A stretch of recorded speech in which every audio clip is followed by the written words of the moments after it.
Welcome, everyone, to the Lee Schools TV podcast. I'm Adam Wright. Joining us today is Gwyn Gittens, school board member, District 5. Ms. Gittens, thank you for being here. Thank you so much. I appreciate your taking the time to get to know me a little bit. Of course, yeah. So on November 6th, 2018, you became the first African-American voted to the Lee County School Board, and then you were promptly voted board chairwoman. My head's still spinning. So we're going to, a lot to talk about, and we're going to start by getting to know you, just like you said. So we're going to talk about your background. So where did you grow up? It's kind of a long story, but I was born in Mississippi. I went at about 2 years old. I moved to Champaign, Illinois. And then at 14, we moved to Chicago. So I went to high school in Chicago. And I got married there. Then I lived, we moved all around. I lived in California, Texas, Puerto Rico, Bermuda, the Cayman Islands. So I've been all over the place. What brought you to Florida? Well, I was going to say to Puerto Rico or the Bermuda. My husband, he was now deceased, was a minister. And so his area was the Caribbean. So we were based in Puerto Rico, and our zone or area was all the Caribbean islands. It was really rough. No, but it was very interesting. We went to every island pretty much in the Caribbean and traveled quite a bit. So whenever I was home, I was grateful to be stationary and home and have a home-cooked meal. Wait, so when were you in the Caribbean? This was, let's see, in the into the 70s and 80s pretty much. We lived in Bermuda for 10 years. In fact, my son was born in Bermuda. And so whenever he wants to be exotic, he says he's Bermudian. I said, no, you're not. How many children do you have? Just one. Just the one son. He lives out in Denver, Colorado. Cool. Yeah. So when did you come to Florida? To Florida? Well, when the last Caribbean place we lived was in the Cayman Islands. And as my son was getting up to school age, I decided, we need to come back to the States so he can be educated in the U.S. And after living in those climates for that long, there was no way I was going back to Chicago. So I said, we have to have a warm climate. Florida was it. And so we lived in Tampa for a while, and I worked for Bank of America, and they transferred me to Orlando. And there I was in charge of a statewide training program. And then, let's see, I moved to Port St. Lucie with the same bank, with Bank of America. And that's where I met my present husband, Martin. And we lived over in Port St. Lucie on the East Coast, and decided to move over here to help a friend out that was opening up a church, actually. And that was in 2003. And so I decided, I've been training adults for all these years. I think it's time for me to try my hand at teaching kids. So I started out as a sub in the school system. And I had no idea what level I wanted to teach. So on the little check box for being a sub, I checked every box and everything. I went places in this county that I had no idea even existed. But I did decide that the little ones, as lovely as they were, I didn't think that was me. Middle school, they didn't know who they were, and I didn't know who they were yet. So high school, I figured since I was in corporate before, that I could help them in those last couple of years to get ready to go out into the real world. So we'll talk about your teaching experience, but I just want to talk about your work with Bank of America for a little bit. How long did you work with Bank of America? About 11 years. 11 years. And you said you did training for them? Yes. What kind of training? I started out over in Tampa. We did corporate training for, I had 19 banks that I was responsible for. And we did, the training for different processes and things that came out. We did management training. We did communication, diversity, all types of things, all types of trainings for all levels of staff. And then when I moved to Orlando, I was in the retail side, so I managed 19 banks and their sales and training and all of that type of thing. And during that part, we were very involved with the community as well. So it was a lot of fun too. And I think you have a bachelor's in psychology and business from the University of Maryland. Yes. And you have a master's in education leadership from Nova University. Yes. So have you always been interested in education then? In education and psychology. And it was interesting. I finished my bachelor's in psychology when I was in Bermuda. And when you're in a foreign country, a lot of times colleges, universities will go on the Navy base, the Army base. So we had a Navy base there. So our instructors were shipped in every 6 months from University of Maryland. So I did my bachelor's there in psychology. And then after I worked for the school system for a while, I was looking at moving up and possibly, going into another aspect of education. So I decided to do my master's in ed leadership. And the interesting part about that is that 2 of the superintendents were my instructors. Dr. Graham was one of my instructors, and actually Dr. Atkins was. Oh. So I learned about HR from from the HR himself, Very cool. From Dr. Atkins. So we've known each other for quite a while. So you got your master's after you moved to Florida? Yes. Okay. Actually, after I moved to Fort Myers. Okay. Mm-hmm. So what is it about psychology that got you interested in psychology? Oh, I just love talking with people and analyzing people, so be careful. No, I love the study of why people do what they do, how they think. And at one point I was considering being a counselor. And I kind of realized that I am too, I guess, heartfelt in a sense about it, because I take a lot of it, to heart. I worry about the people and all that, but I still, getting into education, you still do that. Mm-hmm. You use the psychology skills in dealing with children to find out, okay, what's really happening. It's not that you're just not doing the work because you don't want to, because you're capable. Mm. So let's sit down and talk. A little story about that: when I taught at Lehigh Senior High School, and whenever a student would start acting out or doing something, I'd say, come out here in the hall with me for a minute. And I would stand between, in the doorway so I could watch the class, but have the child stand outside. And I'd say, what's going on? And sometimes our students just need someone to, to care about how they feel and what is actually going on. And 9 times out of 10, when you remove them from the peer pressure, connect with them on an emotional level, they usually end up in tears. So I would tell them, okay, you go down the hall to the restroom, take a minute, get something to drink, come back when you're ready. But when they came back in, they were ready to learn. Mm. So one day, this new kid was in the class, and he was doing something. I said, come over here, just come talk to me for a minute. So this other kid gets up and hands him a box of tissues. He says, here, kid, take that with you. You're going to need it. And sure so you enough, had a reputation. I did. It preceded me. Yeah. Well, how did it feel when you would kind of see that transformation in the kids just by talking to them and letting them know that there's somebody who cares? It just reinstated in me the idea and the thought that everybody just needs someone to look at you at least once a day and say, how are you doing? Mm-hmm. Or, and that they feel it, that they feel you really do care. We have a demographic of students now that need that. Sometimes they don't get that. I mean, we have a very diverse demographic of students. We have a working community.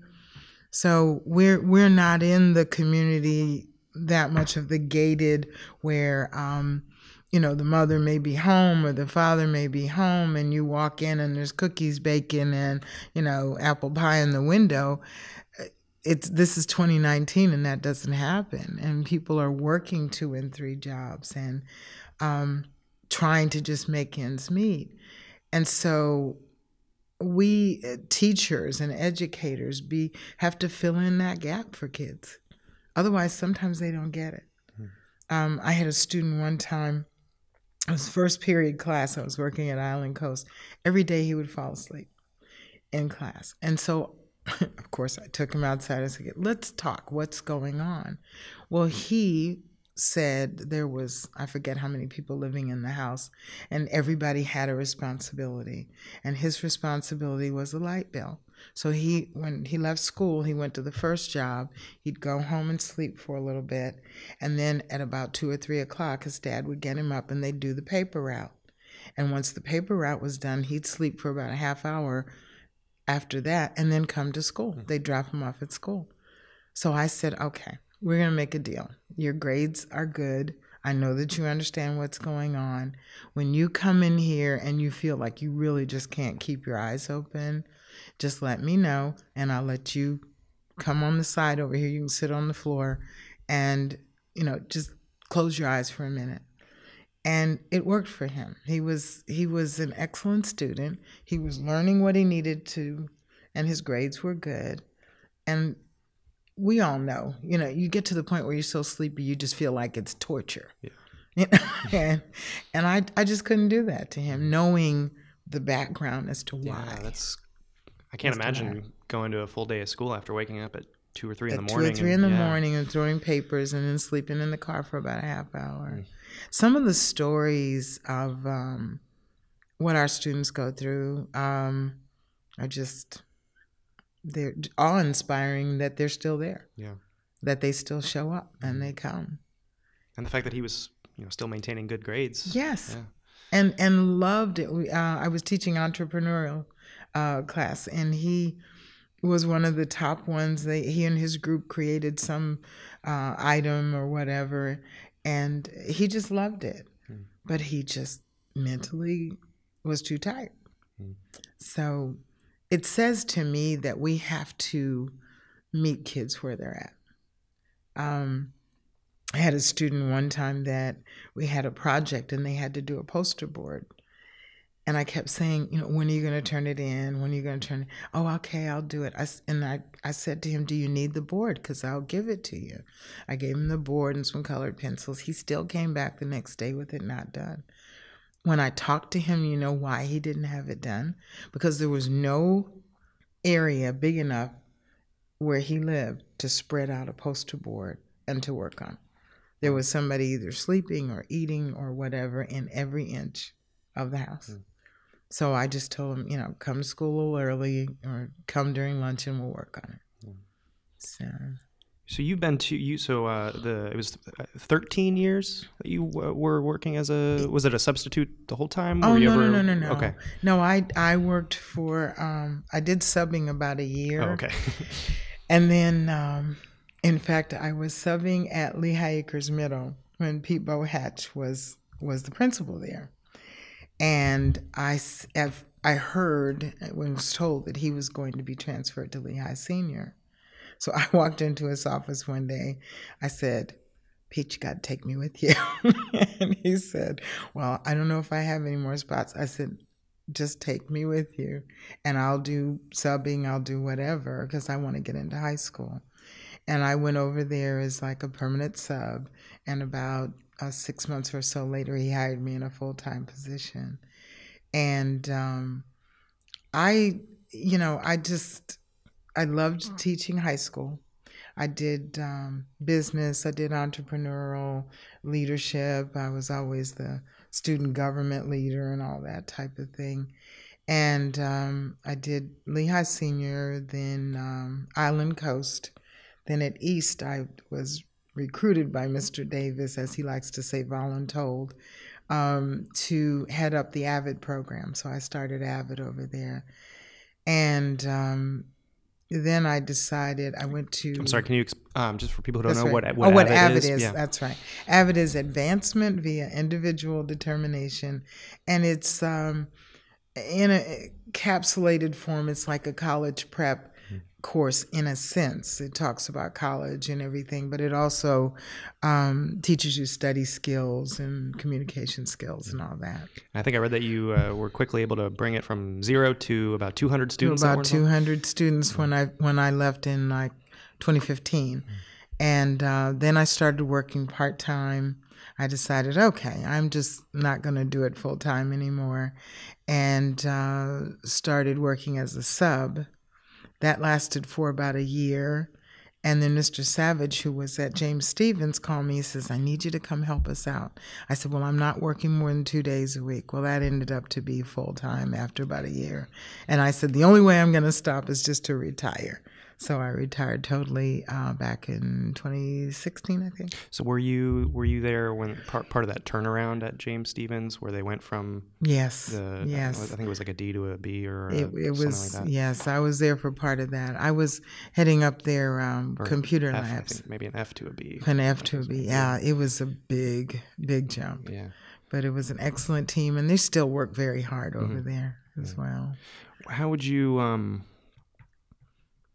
you compare working, in the corporate environment for Bank of America to the teaching environment? Did you feel like you were missing something when you worked for Bank of America that made you want to go into teaching? Or well, I felt that I could help young people. I saw a gap even in young people that were coming into the banking situation.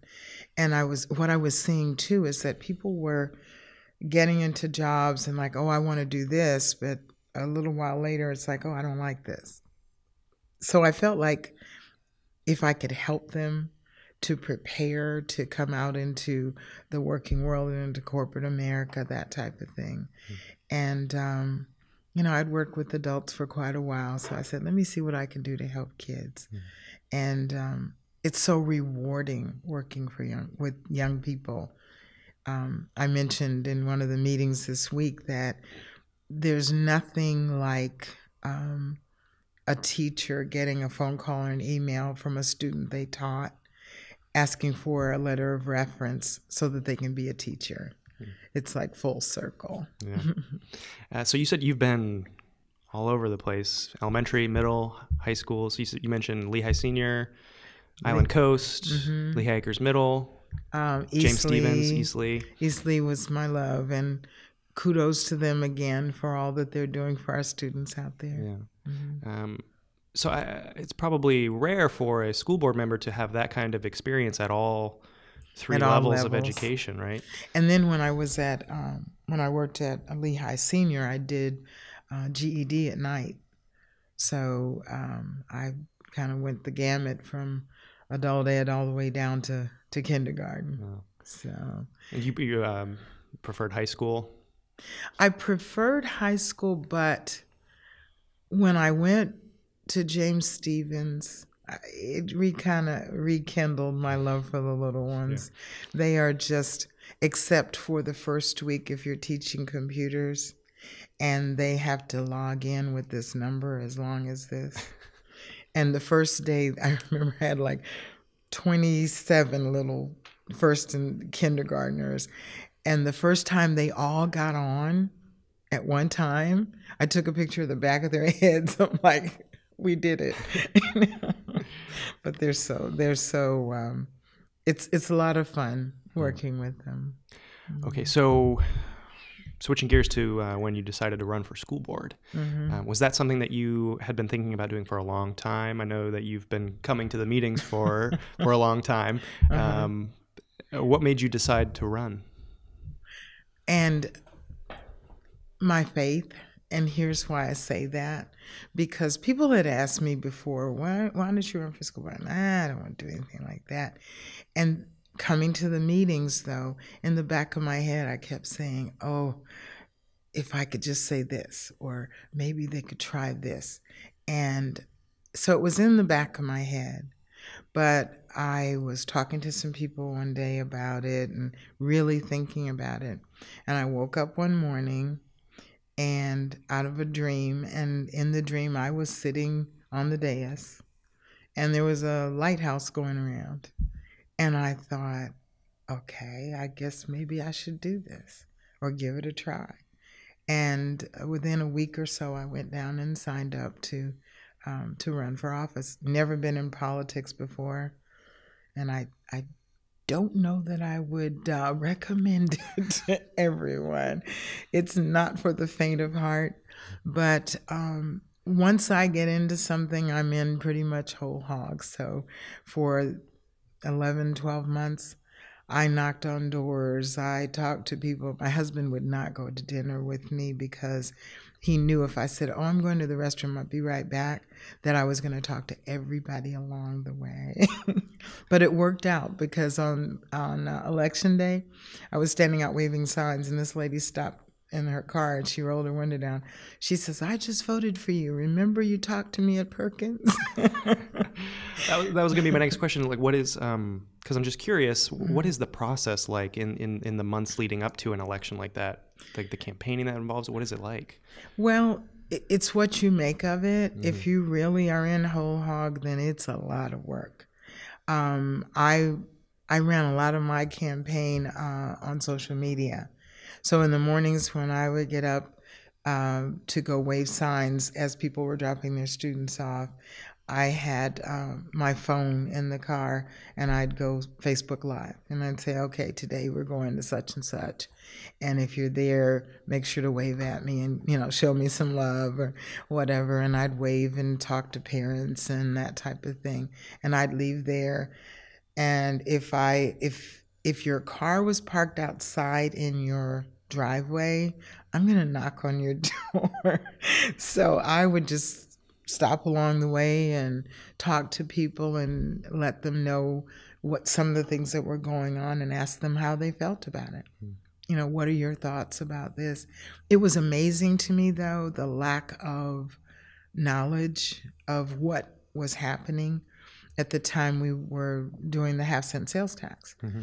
And I could go down a block, 10 or 12 houses, and maybe 3 people were aware of the, you know, things that were going on in education. And half or more of them would have children in school. So that was kind of my goal, to educate the community and say, this is what's going on, and, you know, this is how we can work on fixing it or maintaining it, and, you know, not throwing out everything. We're doing some good things in the district, and we've done some good things.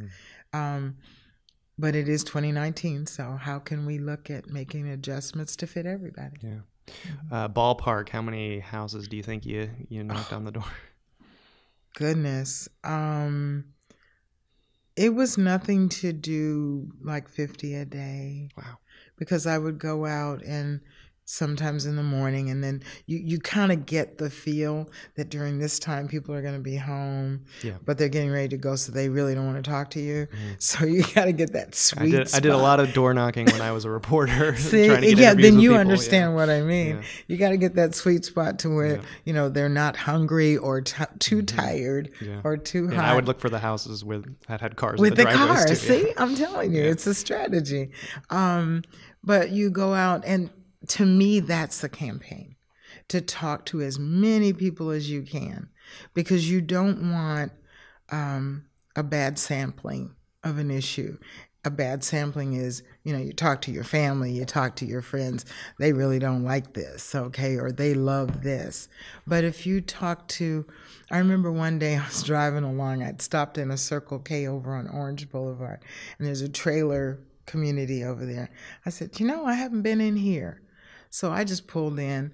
Anybody that was outside or had their car out, I knocked. And there's this old guy, he was sitting on the patio, and I went up to him, I handed him my card. He says, what are you doing over here? I said, well, I'm running for school board, and I just wanted to talk to you about, you know, what you think. He said, you know what, just for the fact that you're here and nobody else has ever knocked on my door and did this, you got my vote. And a lot of times that's what happens. You have to really work at it. I remember Spencer Roach, who ran for office at the same time. I think he and I did the most door knocking in our area. We'd pass each other in the road and go, hey, I just did this part. I'm going that way. Well, I'm going this way. But you have to really involve the community. You have to know issues, and sitting in the back of that boardroom and understanding and listening and doing your homework. And because there are some people that will call you on it if you say something that you feel but it's not accurate. So you have to do your homework. You have to talk to people. You have to be willing to do the hard things. The day after the election, when I won, and I had been getting up early, going out every morning, my husband says, I know you're going to sleep in. I said, nah, I got something to do. So I took one of my big 4x4 signs, and I had an easel that I put it on. And I went to one of the busiest intersections in the Lehigh area where I always stood, and I turned it around backwards and on the white side, and I took a spray paint can of red paint and put thank you, and stood out there and waved at people, and they're like, didn't you just win last night? Yeah, but I had to do this. So you became the first African-American voted to the Lee County School Board. And personally, when I learned that, I was frankly shocked that, here we were in 2018, and I couldn't believe that. I know. So what did that mean to you? It's kind of, I tell people there's a lot of people behind me that got me here. I didn't do this alone. There are a lot of people that have tried to get into this position, and circumstances and the time, it was just time for this to happen. I did my homework, my footwork, and everything, and I want to represent everybody. I just happen to be Black. That's who I am. Unfortunately, there were never any minorities on this board. And like you said, that was shocking to me. It was not my driving force that I am doing this so that I can be the first. Sure. I would rather my legacy be, I was the first person that brought the type of empathy that I bring, that helped to solve problems like I do. And I represent the minority community as a whole, the Black community. And people used to interview me and would say, what are you going to bring to the board that's different?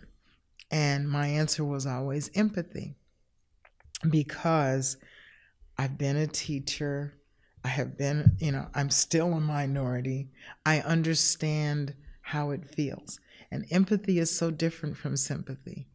It's that deep down inside what it feels like to go through, not being a part of something, or having to be 10 times better in order to be a part of something.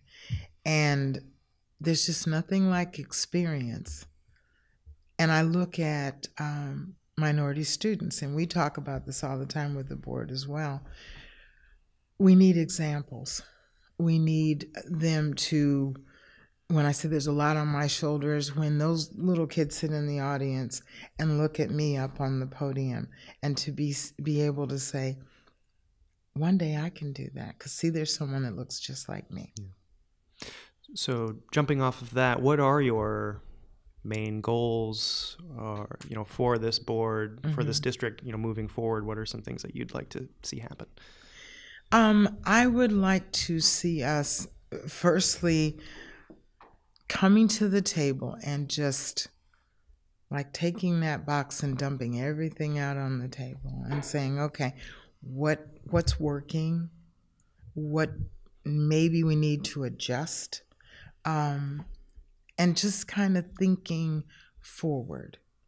Not, like I said, not throwing out the baby with the bathwater, but deciding, what do we need to keep? What do we need to adjust? Who do we need to have involved in that decision of what to keep? I mentioned in one of the meetings the other day, I was I was the chairperson for DAC for a while, the District Advisory Council, and I was the school coordinator for the School Advisory Council at 3 different schools. And I said, we're in 2019. 10 years ago, I was on DAC and SAC. And our main issue was, how do we get people to come to meetings? Guess what our main issue is today? How do we get people to come to meetings? So obviously we're doing something not necessarily wrong, but we need to look at it from a different focus. And maybe we need to get some of the kids from the high school and some of the schools to come and get in a room and sit on the floor and say, okay, what can we do to help get your parents involved? What would it mean to you for your parents to be involved? Because historically, parents are in elementary school, oh, they're there. You know, the cookies and the cupcakes, and they're there for everything. Middle school, the kids start saying, I don't really need you here that much. And they still kind of hang out a little bit. By high school, you have parents. Okay, so, and it's partially just the kids say, oh, you know, don't come up to school, I don't need it. But you know how kids are. They'll say, don't hug me, I don't want to hug me.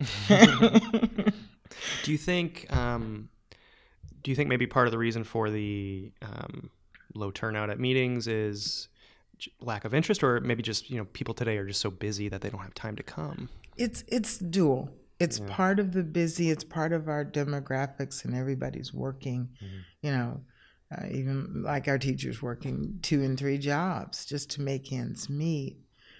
But also one of my main goals is to help, I guess it's best said, translate what we do in this building and in those schools. I was mentioning this to the superintendent one day. I said, you know, within this building, we have some really smart people, and they know their jobs, and they do their jobs very well. But when you're passing someone in the hallway that's as educated as you're going to talk in $25 and $30 words. And, oh, yes, we're doing this and we're doing that. And you're impressing each other. Outside of these walls, the people don't want the $25 or $30 words.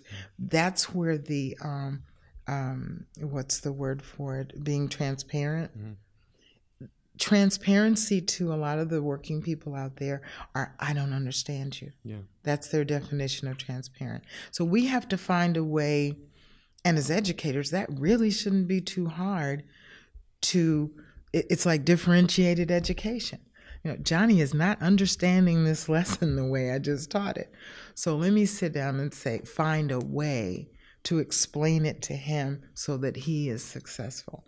We have to find a way to explain what we do to the parents and the people out there that don't have the same education level or desire or, whatever, to learn it.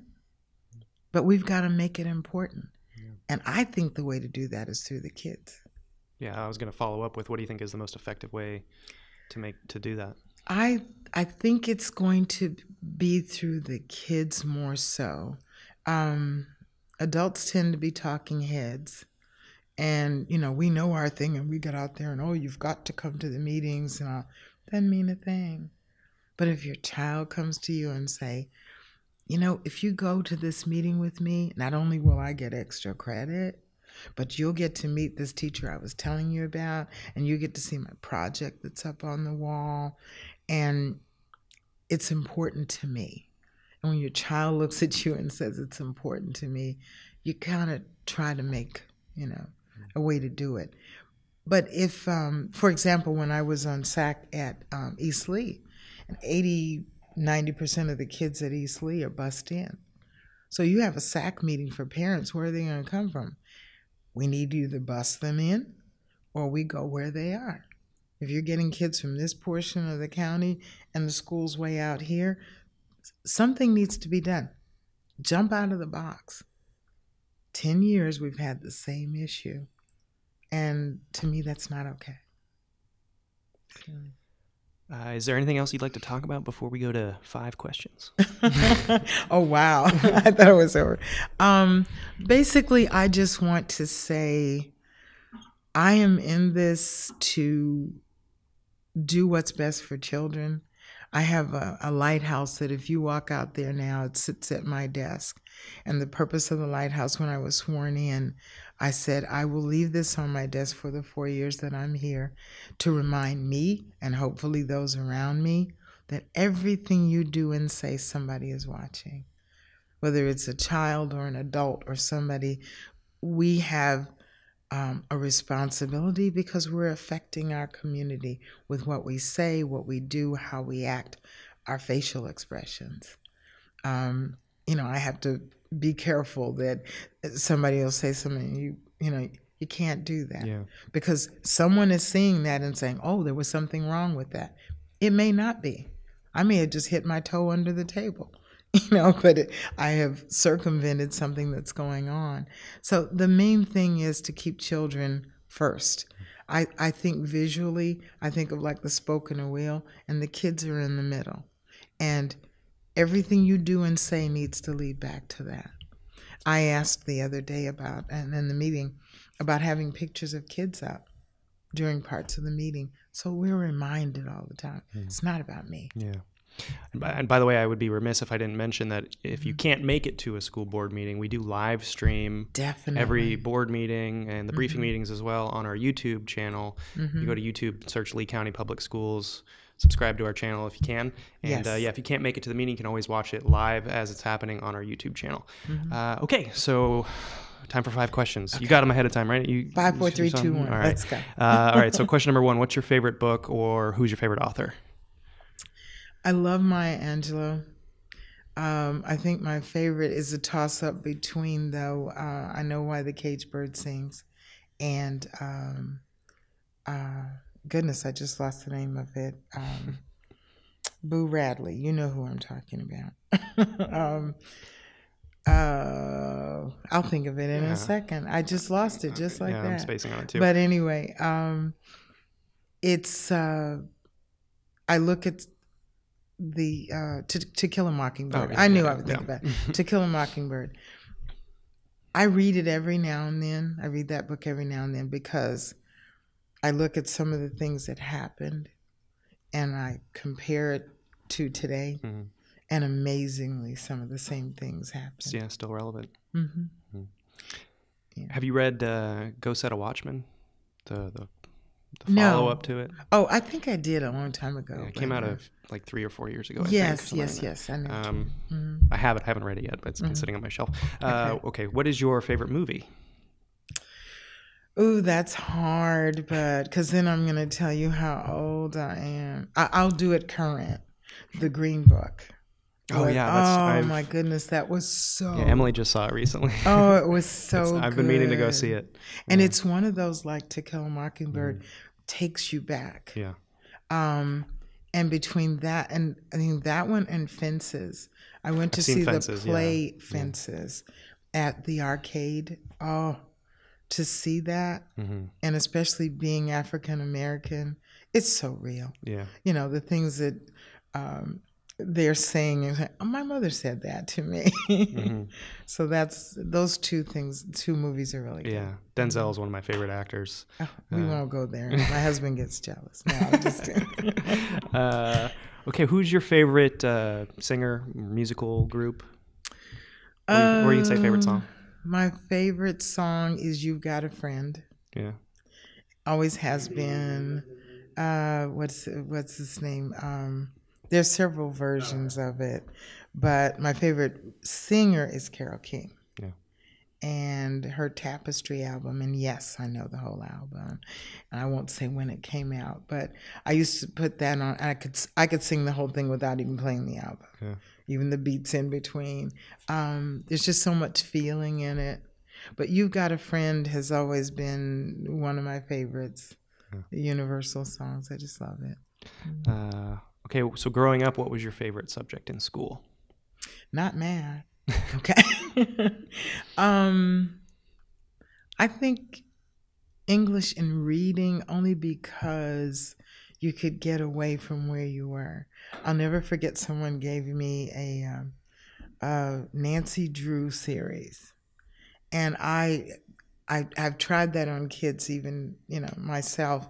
Well, try reading this. And I know it's a series because you get hooked and you think, oh, what's going to happen next? And before you know it, you're reading and reading. And that's what's so important. Mm-hmm.